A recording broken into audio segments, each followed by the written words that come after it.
Israel की पिछले 34 दिन से गजा में जारी है और वो किसी भी तौर पर जंग बंदी के लिए राजी नहीं हो रहा है, जिससे खित्ते में जंग फैलने के खदशात और इम्कानात अभी बरकरार हैं, क्योंकि मशरिक़ वस्ता में अमरीकी फोर्सेस और ईरानी हिमायत याफ्ता तंजीमों के हमलों में अचानक तेज़ी देखने में आई है।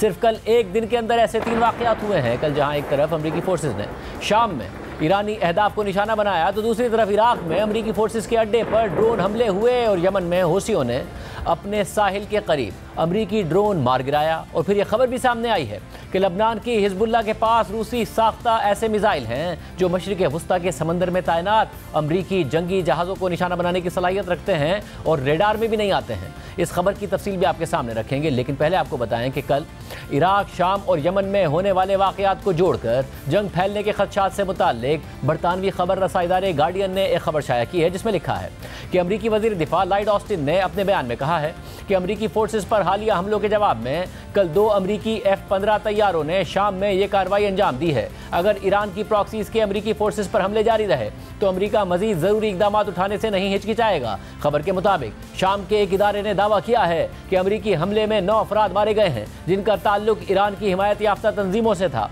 वाज़ेह रहे कि इस वक्त शाम में 900 अमरीकी फ़ौजी तैनात हैं, जबकि इराक में 2500 से ज़ायद अमरीकी फ़ौजी तैनात हैं। और ये खदशात बढ़ रहे हैं कि इसराइल और हमास का तनाज़ा पूरे मशरिक़ वस्ता में फैल सकता है और अमरीकी फ़ौजी अड्डों पर तैनात एहलकार हदफ बन सकते हैं। कल ही शुमाली इराक में अमरीकी फ़ौजी अड्डे पर ड्रोन हमला हुआ। इससे पहले बगदाद में अमरीकी सिफारत खाने पर मुमकिन हमले से मुताल्लिक सायरन बजाकर खबरदार किया गया था। ताहम ड्रोन हमले की जिम्मेदारी इराकी इस्लामी मज़ाहमती तंजीम ने कबूल कर ली है और उसने कहा है कि अमरीकी फ़ौजी अड्डे पर 2 ड्रोन हमले किए गए थे। इसके अलावा कल सुबह ईरान की हिमायत याफ्ता हौसी तहरीक ने यमन के करीब अमरीका का ड्रोन मार गिराया था। अहम बात यह है कि मशरिक़ वस्ता में अमरीका के सिर्फ ज़मीनी अड्डे नहीं हैं, बल्कि अमरीकी फोर्सेस ने मशरिक़ वस्ता के समंदरों में भी अड्डे बनाए हुए हैं।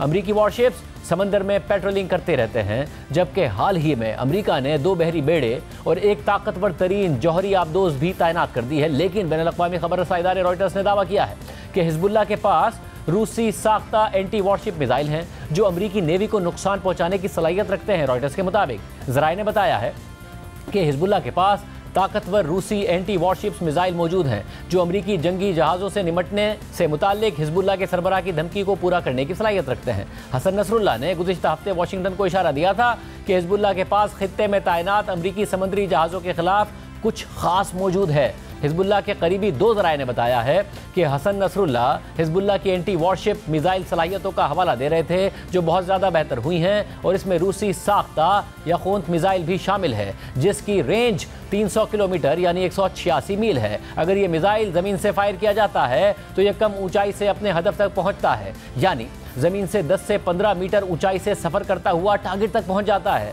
जिससे ये डिटेक्ट भी नहीं होता। मीडिया और तज्ज़ियाकार एक दहाई पहले इशारा दे रहे थे कि हिजबुल्लाह ने यह मिसाइल शाम में खाना जंगी के दौरान सदर बशार अल असद की मदद के लिए हासिल किया था। ताहम खुद हिजबुल्लाह ने कभी भी यह हथियार रखने की तस्दीक नहीं की है। रॉयटर्स के मुताबिक एक ज़राए ने मजीद बताया कि 2006 के बाद हिजबुल्लाह ने अपनी एंटी वॉरशिप सलाहियतों को बहुत बेहतर बनाया है। इसमें रूसी साख्ता यखूंत मिसाइल भी शामिल है और इसके अलावा भी बहुत सी चीज़ें हैं। खित्ते में ताकत का यह तवाज़ुन है, मगर इसराइल रुकने को तैयार नहीं है, बल्कि आर्जी जंग बंदी की अमरीका की तजवीज़ को भी रद्द कर रहा है। मगर फिर भी अमरीका जोर लगा रहा है कि इसराइल 3 दिन की जंग बंदी के लिए राजी हो जाए और बदले में कुछ यरगमाली रिहा हो जाएं, जिनमें अमरीकी यरगमाली भी शामिल हो। अमरीकी सदर और अमरीकी वजीर खारजा मुसलसल इसराइली वजीर आजम से इस हवाले से बात करते रहे हैं। कतर में मुज़ाकरात जारी हैं। खुद अमरीकी खुफिया एजेंसी CIA के चीफ विलियम बर्न्स कतर पहुंचे हुए हैं। अहम बात यह है कि विलियम बर्न्स CIA चीफ बनने से पहले मशरिक़ वस्ता में सिफारती खिदमात अंजाम दे चुके हैं और काफ़ी असर रसूख रखते हैं। रॉयटर्स के मुताबिक दोहा में कतरी वज़ीर आज़म, CIA के चीफ और इसराइल की खुफिया एजेंसी मुसाद के सरबराह की अहम मुलाकात हुई है, जिसमें यरगमालियों की बाजियाबी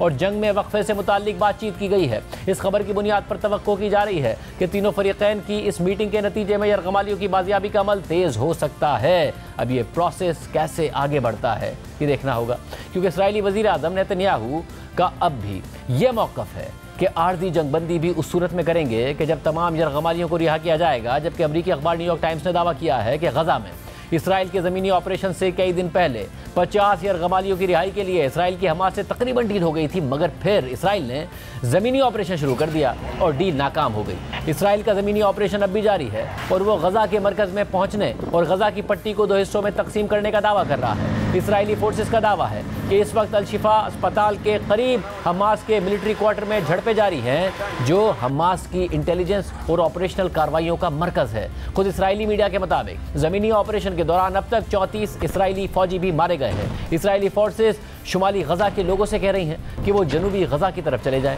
इस काम के लिए इसराइल चंद घंटों की मोहलत दे रहा है, लेकिन साथ ही शुमाली गजा से जनूबी गजा की तरफ जाने वाले काफिलों को निशाना भी बना रहा है। मगर फिर भी हज़ारों लोग शुमाली गजा से जनूबी गजा की तरफ पैदल या गधे गाड़ियों पर नकल मकानी कर रहे हैं। मगर जनूबी गजा में भी इसराइली बमबारी जारी है और वहाँ का कोई इलाका महफूज नहीं है। कल जनूबी गजा में खान यूनुस के इलाके में बमबारी से 6 लोग शहीद हो गए, जबकि 2 मसाजिद को भी निशाना बनाया गया। सिर्फ यही नहीं, इसराइल गजा के साथ साथ मगरबी किनारे यानी वेस्ट बैंक में भी कार्रवाइयाँ कर रहा है। आज वेस्ट बैंक में जेनिन कैंप पर इसराइली फोर्सेस ने कार्रवाई करते हुए 10 फ़लस्तीनियों को शहीद कर दिया, जबकि 16 फ़लस्तीनियों को ज़ख्मी कर दिया और कई घंटों से फायरिंग और धमाकों की आवाज़ें सुनी जा रही हैं। वेस्ट बैंक में मजमूई अमवात की तादाद 175 हो गई है और सैकड़ों फ़लस्तीनी अब भी गिरफ्तार हैं, जिनकी तादाद 2000 से ज़ायद बताई जा रही है।